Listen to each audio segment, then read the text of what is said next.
Despite the failure of governments and court systems in conflict-ridden countries around the world to guarantee justice for victims of war orchestrated by those hungry for power and wealth, world bodies backed by the United Nations are now clamping down heavily on perpetrators. Charles MacArthur Gankei Taylor, former president of Liberia, now becomes the highest profile leader among the 8 people found guilty of crimes committed on innocent citizens of Sierra Leone during the 5 years of civil war after 1996. Mr. Taylor, for the foregoing reasons, the trial chamber unanimously sentences you to a single term of imprisonment of 50 years for all of the counts on which you've been found guilty.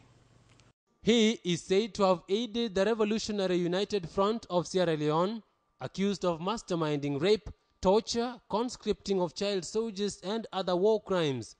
Later, when he became president of Liberia in 1997, the judges ruled that he used his position of power and influence to continue fueling the war in Sierra Leone. The actions of Mr. Taylor, then president of Liberia, caused and prolonged the harm and suffering inflicted on the people of Sierra Leone, a neighbouring country not his own.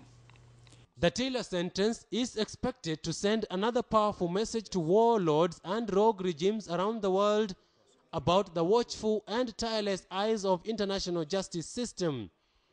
It comes hot on the heels of the judgment of the International Criminal Court in March 14th this year, in which Congolese warlord Thomas Lubanga Dilo was found guilty of war crimes and now faces life imprisonment.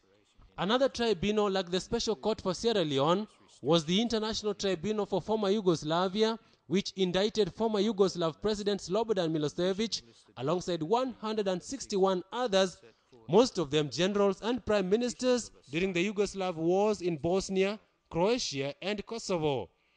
Closer home, the International Criminal Tribunal for Rwanda has convicted over 30 people accused of genocide, war crimes, and crimes against humanity during the 1994 Rwanda genocide.